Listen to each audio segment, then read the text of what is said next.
What's up, Internet? This is Rambling Josh, and you're watching another episode of Let's Play Soul Blazer. Today we frolic around with our animal friends. Let's start by talking to this squirrel here. I do indeed. Oh, I should probably equip said delicious seeds.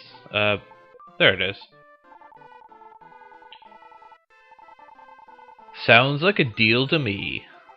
So, for that, we get this Psycho Sword, which is a slightly stronger weapon. One thing that doesn't really come into play for most of the game, that's kind of interesting, is equipment actually has a level requirement on it. So, the Sword of Life requires level 1s to get at the very beginning, but the Psycho Sword comes with level 5. I guess magic doesn't have a requirement. Does armor? I guess armor doesn't either, so I guess it's just weapons. But, it basically means that you can't just like skip all the enemies and rely on weapons for your strength. We can talk to the tree stump if we so desire. A turbo, huh? That was Lisa's friend. Dr. Leo's dog. But anyways, in almost all instances, you don't have to worry about your level when it comes to weapons, because if you actually release all the monster layers, or even most of the monster layers, you're probably going to be just fine. Sure, I'll go for a walk. Oh, really? Talk to all the moles. So what do you got to say here? Oh, okay.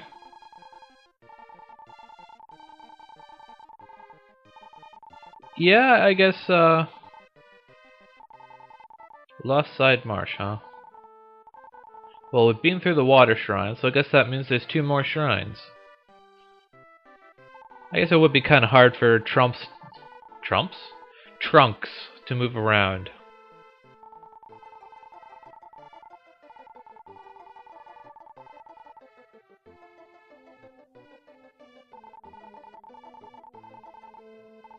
Oh, okay. Well, I do now. That's a pretty short walk. So here there's a trio of animals that we've only released one yet, so not a whole lot to do there. If we talk to this crocodile, we can walk over top of him. Although it doesn't really do anything for us quite yet. So let's go down into the mole hole. Oh.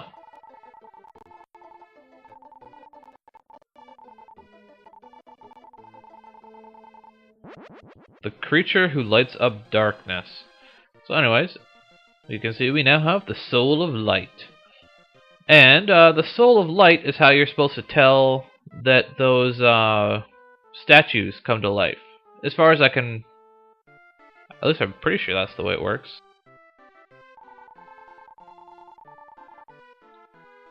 Okay, well, I don't know any Monmo, so I guess I can't do anything with that. Nothing over here. And I think that's about all we have. Oh, we got a dog over here. I don't think he really does anything important. Can't talk to that stump yet. What do you got? Anything for me? Yeah, I just said that a minute ago. Oh, okay. Well, anyways, that's about all the exploring we can do for now, until we release some more residents of Woodland, or Green Forest, or whatever the hell this place is called. So, take our little shortcut here, and we will head back to the Fire Shrine. Try not to take too much damage on the way, because I do actually care about my damage again. I should probably re-equip the Medical Herb. Now, if I did say that this dungeon was kind of confusing, and if you didn't think it was confusing so far, the Fire Shrine will certainly fix that. One thing to know about the Psycho Sword is, if you didn't read this when I equipped it earlier, it temporarily paralyzes invincible monsters.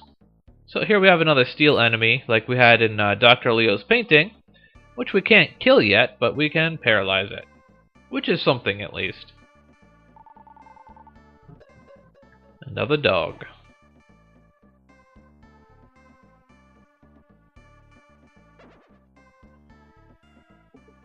So, lizard men instead of mud men, and some ghosts. Okay. Well, these lizard men are pretty simple. Although they do have a fair amount of health, so they're kind of like the mud men, I guess. They take a little bit more direct route to you, but that's about it.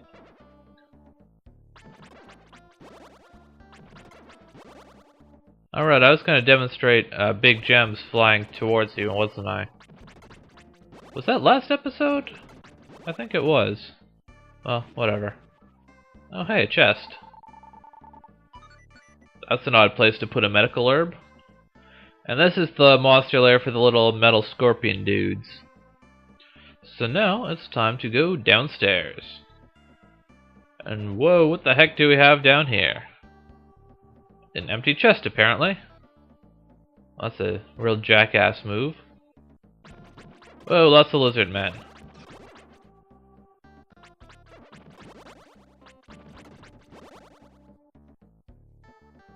Hello? Oh, there's one down here. Okay. So that opens up another way downstairs, but we're not going to do that quite yet, because there are 5 monster lairs remaining. Kill off these ghosts. Actually, that's the type of monster lair that I haven't actually talked about at all yet. Because sometimes, monsters, they come in like preset positions. And they don't actually spew out of the monster lair at all. So make our way down here. And we have a new type of enemy, which is incredibly annoying. It's the lizard man who like goes invisible and stuff. Because when they're invisible, you can't hit them. And also, if they're invisible and moving around, they still hurt you. So it's an incredibly one-sided battle that way. But what are you gonna do? So what else do we got in here? Oop. Head up this way. Some more normal lizards. Ah, scorpion. Unfortunately, paralyzing it does not make it not hurt you. And unfortunately, that big gem was spawned right in front of me, so there wasn't a whole lot I could do about demonstrating, like, using your gem retrieval abilities on that thing. At any rate, let's head over this way. Come on, move it along. Okay, well there's the monster lair for the scorpions. There's a monster lair in there for some ghosts. We can't get to it yet, but I guess we might as well kill off the ghosts ahead of time. 3,200 experience to level up. So, I'm fairly close to that. But anyways, for the time being, get away from me. Let's head down another level.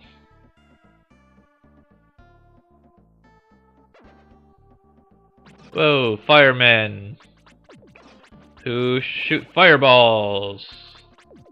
Funny how that works. Ah! Screw off.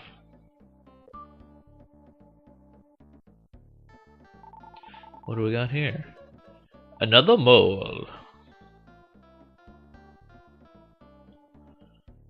And these, there's a little, a walkway here that when it's red, it's kinda hot. So you probably shouldn't step on it.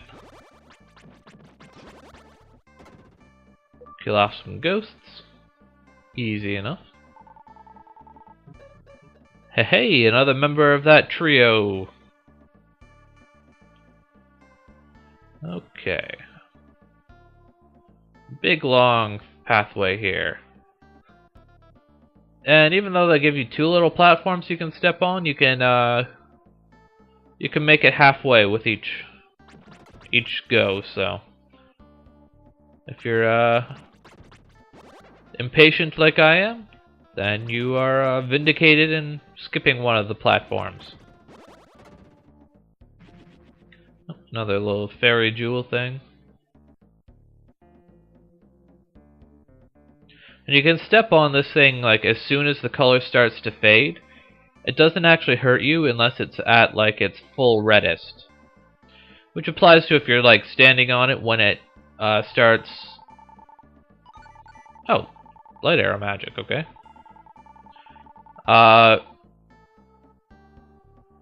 When it's gray and it starts fading to red, it doesn't start hurting you until it makes it all the way to full-on red. So anyways, there's the light arrow magic, which we're probably going to be using for most of the game.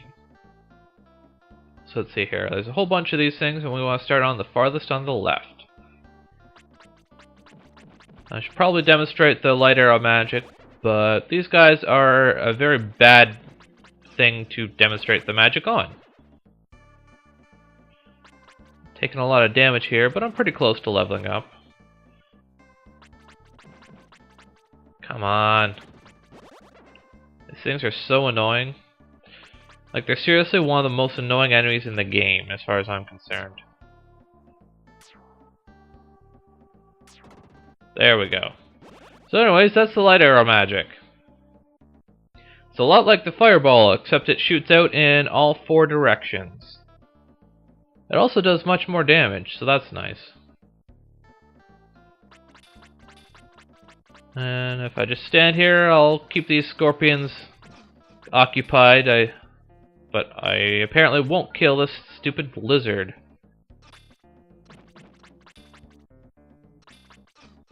Come on, die, you stupid frickin' thing.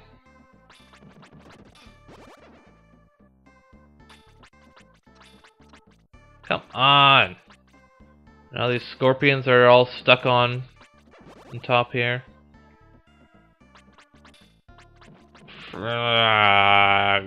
There we go. Okay. And that extends to the final one. Took a little hit there, but that's not a big deal. I believe we're going to be heading back out of here again soon. And I probably should not have tried to sprint across that, but whatever. 100 gems!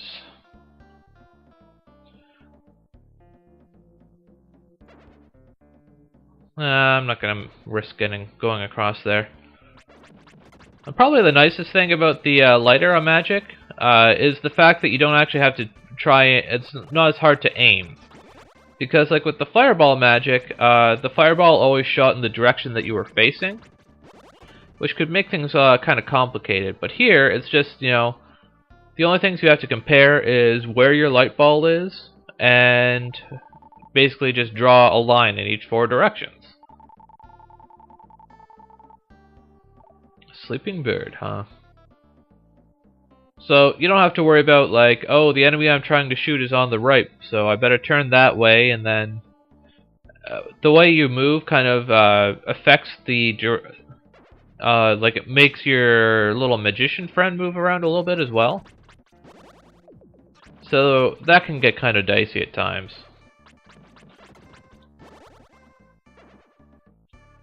Give me more lava men. I must kill more lava men. Want to get through this area before we're done here today, but we're almost through here, so it's funny how that works. 2 monster layers remaining, and one is of course for the little scorpion dudes.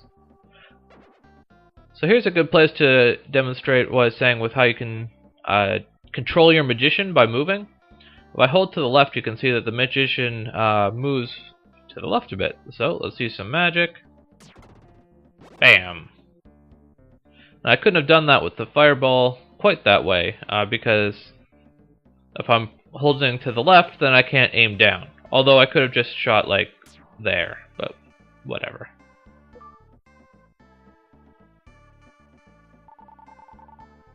A deer! Alrighty then. And open up this chest and find some gems. And the only thing over here is the monster lair for those little skeletons? Scorpions. That is the proper word. Here we go once again. We found our way back up to the start of the shrine. Oop. Let's open. No! Don't get hit by this. Okay. So that opens up the little shortcut there. And going down here lets us hit the monster lair from the ghosts that we killed earlier. And a squirrel. So, now we are done with the fire shrine. But if we try and make our way to the next area,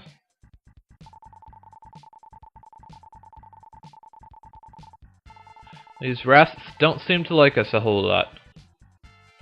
So we gotta make our way back to the forest. So I will catch you back there next time on Let's Play Soul Blazer. Catch you later.